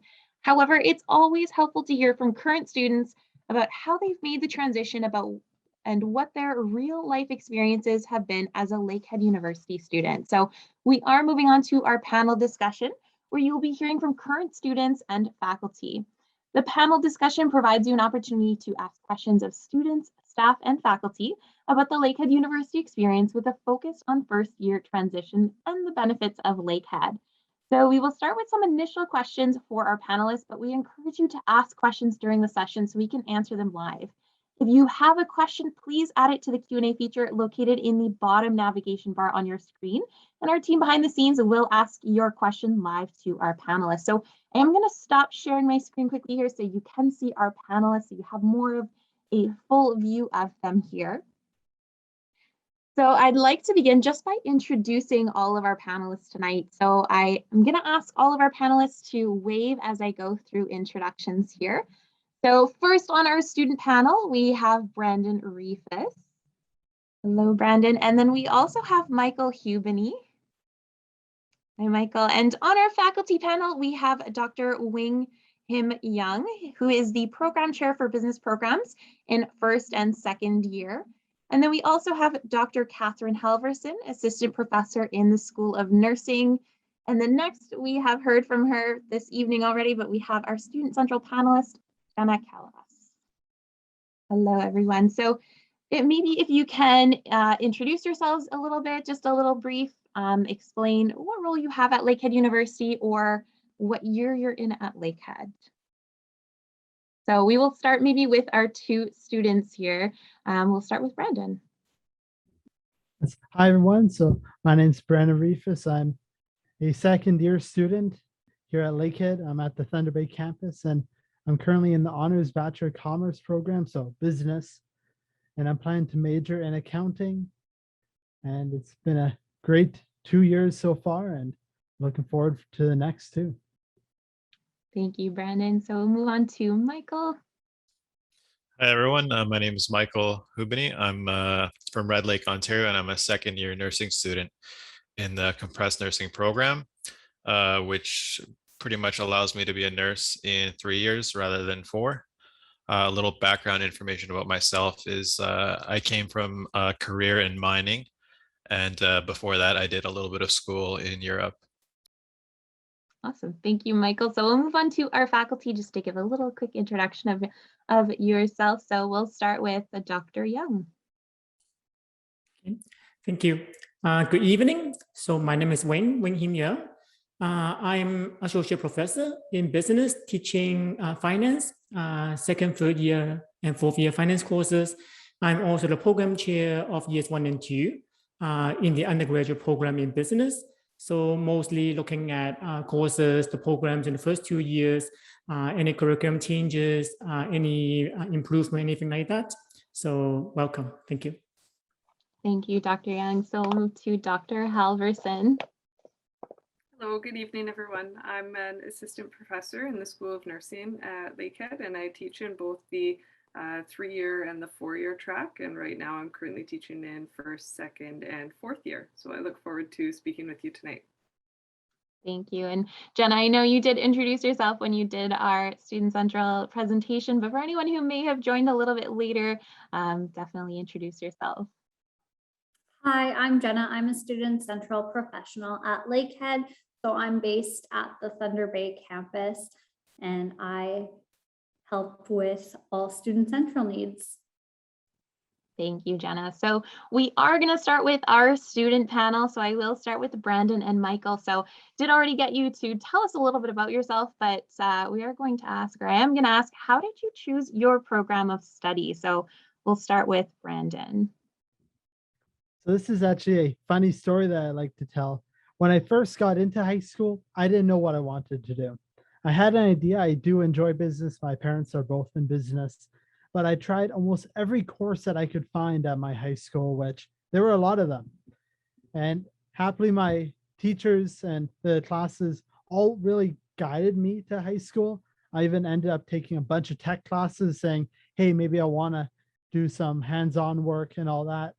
But I ended up getting into business, and like I said, I'm enjoying it. Thank you, Brandon. So same question to you, Michael. How did you choose your program of study? Since high school, I felt healthcare has been my calling, and I wanted a degree that could get me a good paying job right out of high school that could compete with mining. Perfect. So the next question we have here, so what are the most exciting aspects of your program? We'll change it up a little bit. I'll start with Michael this time. For me, it's learning and understanding the body, how complicated the body is. And we also have a research class in 1st year that develops critical thinking and research skills. And it's amazing how valuable that is, especially in today's environment with COVID and how much information there's being spread. So it's nice. I think research should actually be a class for every university student and possibly even taught in high school. Thank you, Michael. Same question to you, Brandon. What are the most exciting aspects about your program of study? I'd have to say I enjoy the applications to the real world. Like I know it's been said a bit today, but like no matter what you're doing in business, you can bring it back. So right now I'm taking accounting.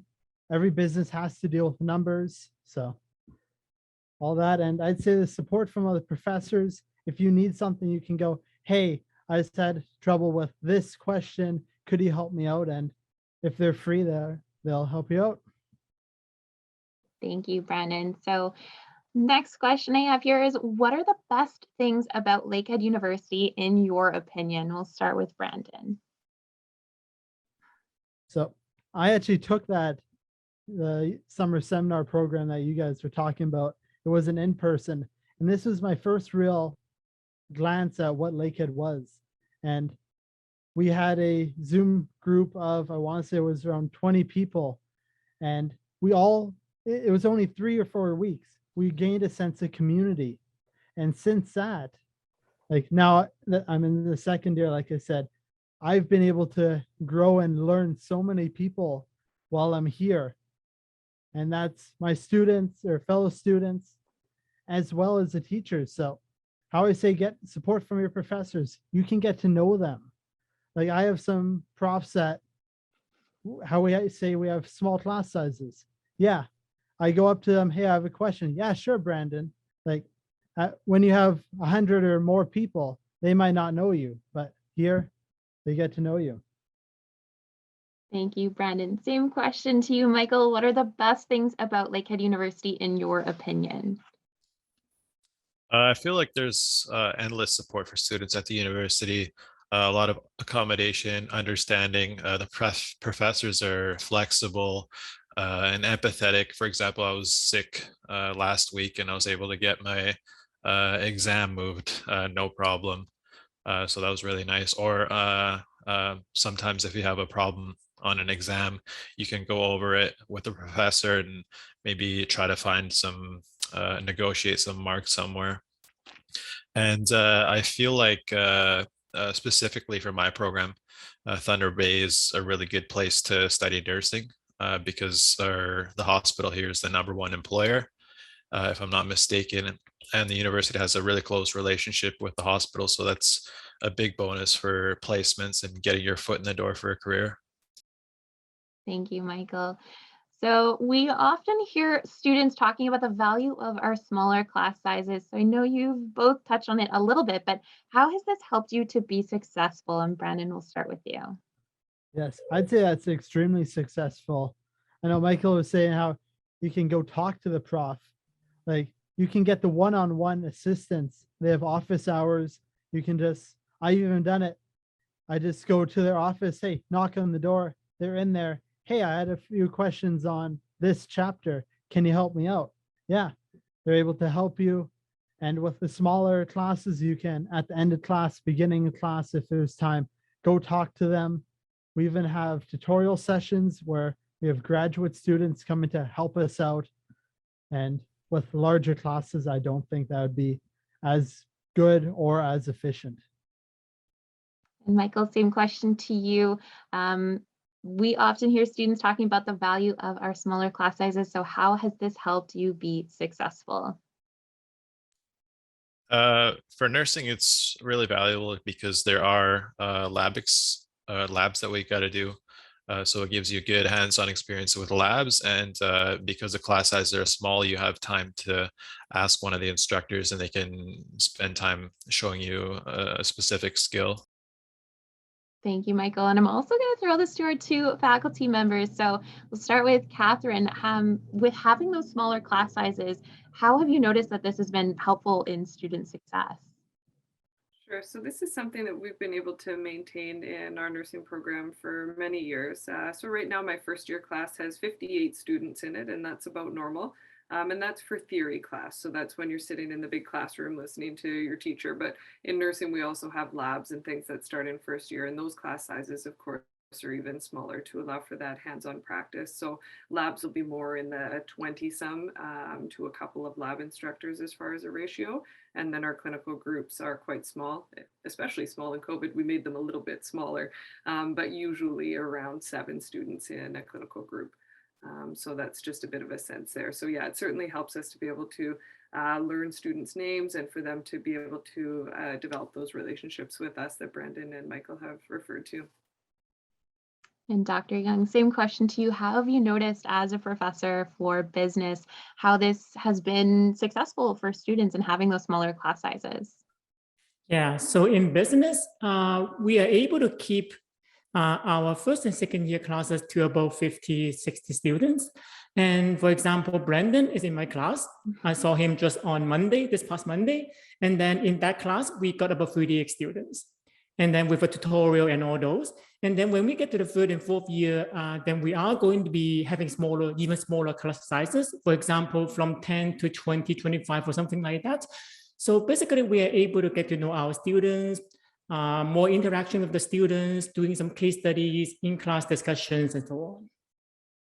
Thank you, Dr. Young. So moving on to the next question I have here. So I'll start with Michael for this one. How have you gotten involved as a student at Lakehead? In my first year, I joined LUNA, which is Lakehead University Nursing Association.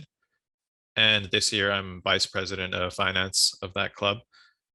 I'm going to also be involved with the shelter house and volunteering club maybe next year, because second year is pretty crazy for studying. And I'm also a part of the mentorship program in LUNA. We started one up this year just to kind of help first year students figure out how to go through the program the best way.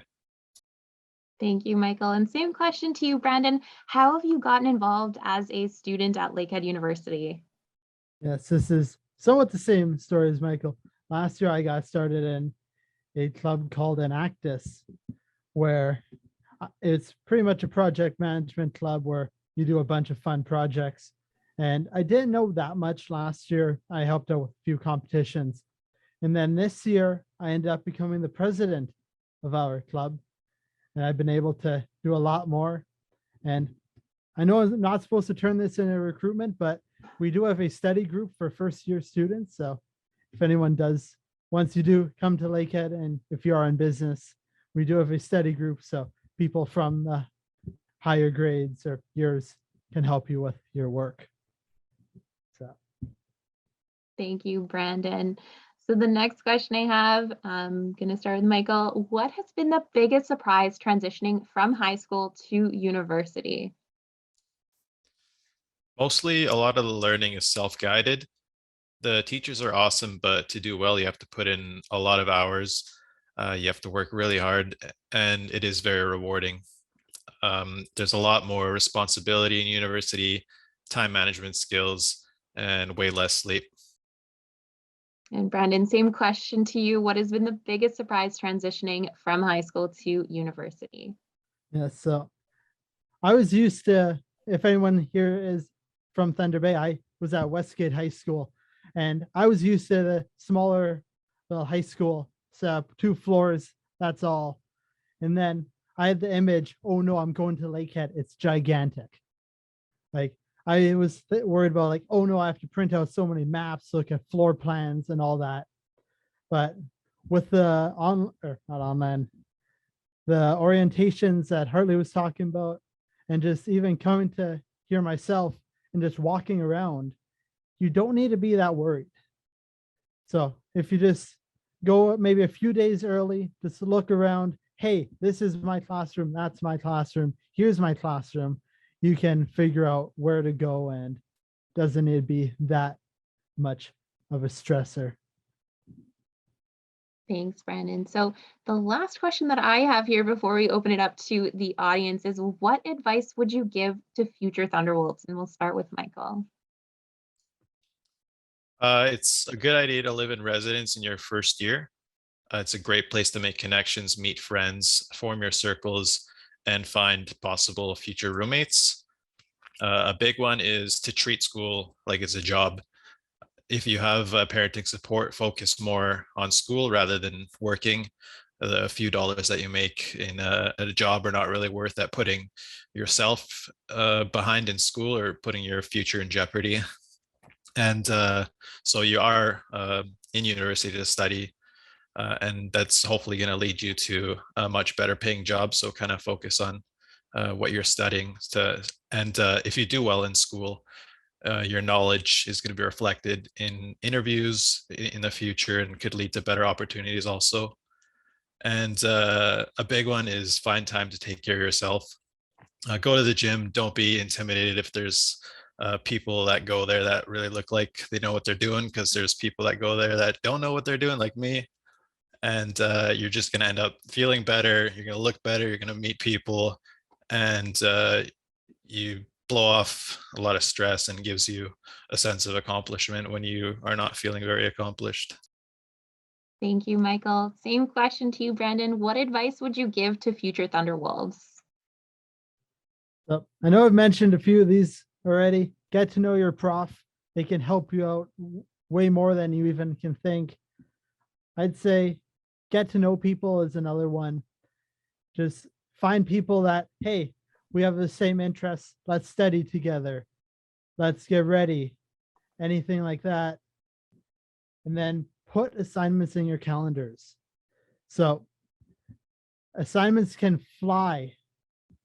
So let's say you have 2 weeks until assignment. There's a chance that you'll forget about it. Don't risk it. It's not worth forgetting about assignment, doing it last minute. I've had one assignment like that, and since then, everything's in my calendar. And finally, join a team, club, something extra, depending on your program. For me, it's business. You get to learn more knowledge, get to use the knowledge you're learning. And if you're using it, it'll help you understand it better. Thank you, Brandon. So that was the last question that I had, but I am going to open it up to the audience. So for anyone who missed it, if you have a question, feel free to post it in the bottom navigation bar. We have our Q&A and our chat there. So if you post in the Q&A, our behind the scenes helpers are able to mark it to be answered live. So I just want to check in. Are there any questions for our student panelists before I move on to the next section of our panel discussion? We have no open questions at this time. No problem. So Michael and Brandon, thank you so much for answering all of our questions about the nursing program and the business program and your experience as a first-year student, and future students were able to hopefully take in that knowledge that you were able to share for us. So thank you so much for joining us. We are going to move on to our faculty panel. So with Dr. Catherine Halverson and Dr. Wing Kim Young. So what are first year classes like? Well, classes vary according to the program a student chooses. So I am going to start with Dr. Halverson here. Sure. So I touched on this briefly already, but overall first year classes, the ones that are nursing anyway, so classes that start within URS, the nursing courses themselves, those ones run from about 50 some students to about 60 students. So in and around that 50 mark for sure for the nursing theory courses. And then, like I say, the labs are smaller groups at around 20 some students, and clinical groups maybe more around 7. And then any non-nursing classes, those could be a little bit larger. So you might have some courses, especially in your first year and as well your electives, where you might be sitting beside a student from another program, maybe for example, from kinesiology, psychology, education. So that's kind of a neat experience for students as well. And some of those classes might be a little bit larger. Thank you. So Dr. Young, same question. I know you mentioned it earlier when I asked you in the student panel section, but what are first year class sizes like? Yes, thank you. So in business, basically we have 8 majors at the Lakehead campus and then 2 majors at the Aurelia campus. And our students are basically taking more or less the same classes in the first 2 years. That is why we have about 50 to 60 students in one section in the first 2 years. But then they are going to be picking courses that are specific to their major, starting the 3rd year and then on to their 4th year. And that is why the class sizes tend to be smaller, from 10 to 15 to 20, depending on their major. So for example, accounting major is kind of our biggest major in business. So we tend to have about 20, 25 students, but we have some smaller class sizes depending on the major. Thank you. So at Lakehead, we talk a lot about experiential learning. So what types of opportunities are available for students at Lakehead? And let's start with the nursing program. So of course, that's a big part of the nursing program. Clinical placements begin in first year. That's something that's kind of unique about our nursing program, is that students start clinical in the winter term of first year. So in first year, students have about 40 hours of clinical, so a bit. And the focus in first year is on some of those basic nursing skills and also a big emphasis on communication. Second year students have almost 200 hours, and that's more med-surg sort of placements. So in a clinical area, predominantly across the street, conveniently located is our main hospital. And there's another hospital in town, less acute care, but still an acute care hospital where students do placement as well. And then in third year, there are 3 placements of about 72 hours, and those are in older adult mental health and OBS and PEDS. And then in fourth year, students have 2 placements at least, each 216 hours. And those ones can be done outside of Thunder Bay. In Northwestern Ontario, in the region, there's lots of smaller rural hospitals in the region that are popular for student placements, and they very much so are looking for staff. So they're certainly looking to recruit future nurses. So they love having our students at those regional hospitals, and that can be a very good experience. And our hospital as well, of course, is in the same position. So they're very grateful to have students in their site and the chance to hopefully entice them to work there later. Thank you. So same question to you, Dr. Young. At Lakehead, we do talk about the experiential learning opportunities for students. So what opportunities are available for students at Lakehead as part of our business programs? Okay.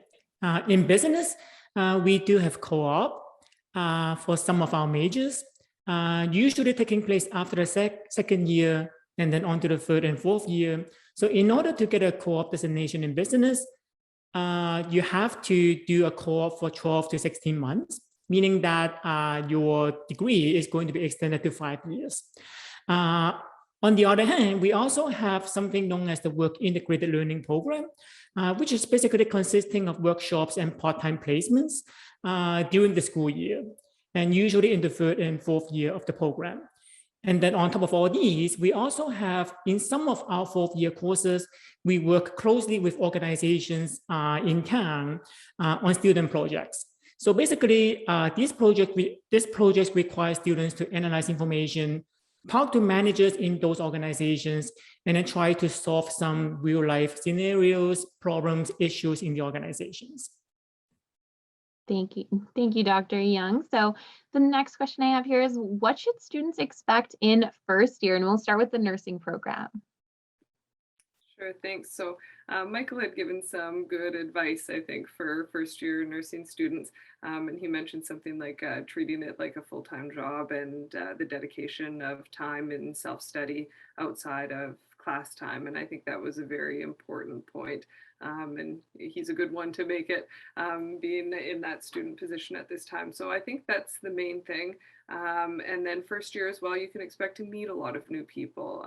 Students have those opportunities in class, and then also because we have labs and students are hands-on with each other, and they're learning how to do things like feed a patient, which means feeding your peer, with a spoon in a bed, and it's quite funny, but yeah, they learn to establish those relationships with each other in sort of a unique way in the nursing program, and students kind of, I think they like that about that. So they're learning skills and at the same time making friends. So same question to you, Dr. Young. What should students expect in their first year in our business programs? So in business, first year students are going to be taking 5 courses per semester in each of the fall semester and a winter semester. And basically my recommendation is for them to keep up with the reading schedule, do not fall behind, do not wait until the last minute. And then if they have any questions, any comments, any concerns, anything like that, talk to their professors, talk to us, talk to the chairs, the business office, or even the dean, and then we are always here to help. Thank you. So how will prospective students know what courses they will take as part of the nursing program? So on the School of Nursing website, there are registration guides. And that can be kind of a window into that, where you can see an overview of courses you would take as a student in each year. And that's kind of a nice way to look at it, because it does depend a bit if you're in the 3-year or the 4-year program. So that's one way you can see which courses fall where. And then as well on the course calendar for Lakehead, you can see a listing of courses there. Thank you. And same question to you, Dr. Young. How will prospective students know what courses they will take as part of the business program and the major that they choose? Okay, thank you. It's kind of the same idea as nursing. So take a look at the website. We have information over there and then links to program requirements, or they could always talk to myself or our staff at the business office. And then again, we're able to help. Thank you. So next question is that Lakehead University has a 97.7% employment rate 2 years after graduation for our students. So what advantage does a co-op placement or practicum give a student? And we'll start with nursing.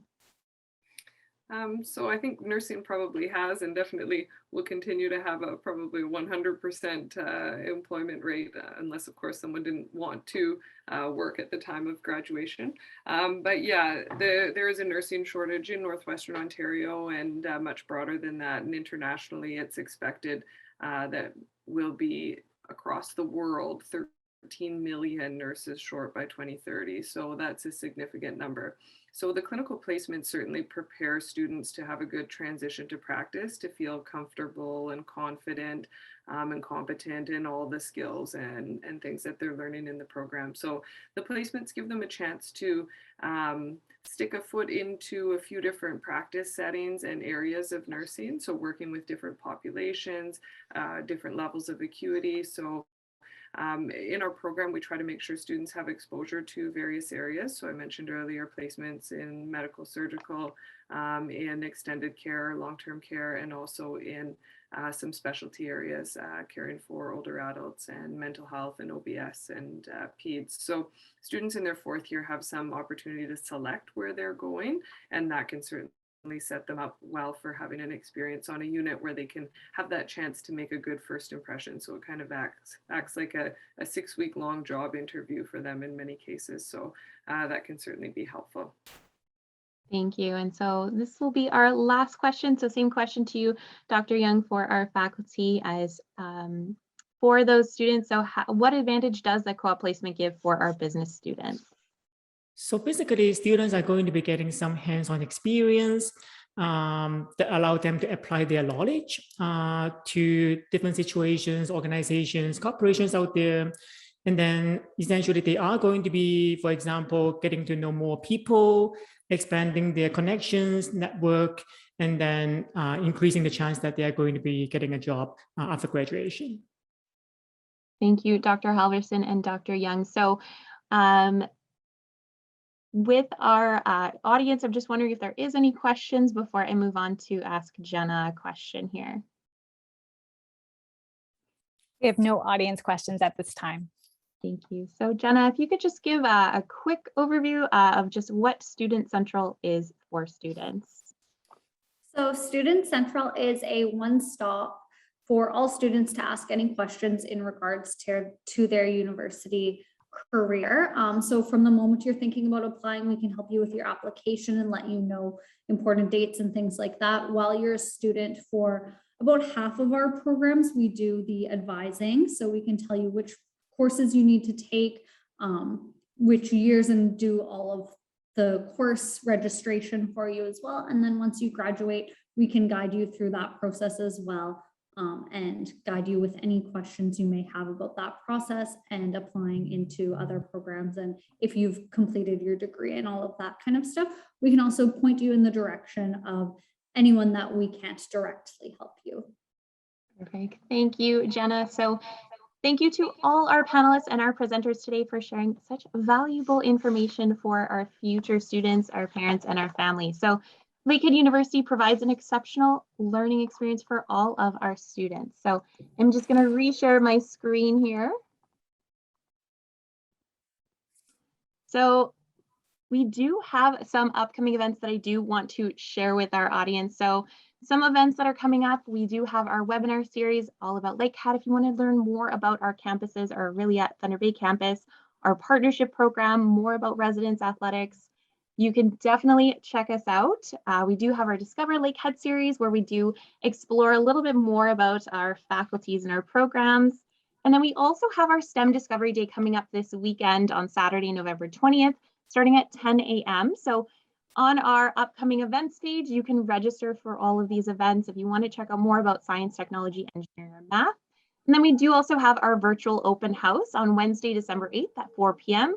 you have very specific questions for faculty, for student accessibility services, Student Central, any admin or staff at our university, you are definitely able to drop into our open house, check out what's there, attend a few presentations, and ask some of those very specific questions. So you can register today for all of our events going on at lakeheadu.ca/upcoming. We are very excited at this point to be able to offer in-person campus tours once again. So you can join us at our Thunder Bay or Aurelia campus 3 times a week for an in-person live guided tour, or you can also join us virtually as well if you decide to. So you can register for an in-person campus tour or a virtual campus tour by going to lakeheadu.ca/tours. And we are very excited to hopefully see some of you on our campus and show you around our beautiful cities of Thunder Bay and Aurelia and what we have to offer students at our campuses. Hopefully this isn't the first time that we are meeting with you or presenting to you or sharing information with you. If you do want to get in touch with our recruitment team for any additional questions, you want to book a one-on-one meeting with us to ask us questions about the application process, different requirements for courses, or just kind of general information about different programs, we are more than happy to answer your questions either through our phone line, through our email, or by going to lakeheadu.ca/admissions/events and checking out where to book an appointment with us. It is a one-on-one advising appointment. We do also have a free tuition draw. So for any students who register and attend an event, this is for direct from high school students, you are entered to win free tuition for a year. So by attending some of our events in the fall and into the spring as well, you are entered to win free tuition. So Brianna there is our winner from last year. When her name was drawn, we knew who she was. She had attended some of our events last year. So again, for every event that your student attends through the fall and spring, they are entered to win free tuition. So we are now pleased to name the winner of tonight's lucky Lakehead University hoodie and a portable speaker. So Tori has taken all of your names who have participated in the audience and put them into a randomizer draw. So I'm going to let her announce the winner here. Awesome. Thank you so much, Erin. So as Erin mentioned, I put everyone into a randomizer, and Janice H., who joined us this evening, is the winner of our prize pack. This evening, we will be in contact with you, Janice, to make delivery details. Thank you so much, Tori. So congratulations to our winner. As Tori mentioned, we will be in touch to confirm delivery details of your prize and to congratulate you and to see if you have any questions about Lakehead. So on behalf of all of our panelists and the team at Lakehead University, thank you for taking the time this evening to join us for Parent and Family Night. Lakehead University truly is exceptional with our academic programs, world-renowned faculty, and our reputation for being one of Canada's top undergraduate universities with a 97.7% employment rate after graduation. We are ready to support your student with knowledge and skills that will position them for success during their university years and beyond. Thank you, everyone, and have a wonderful rest of your evening.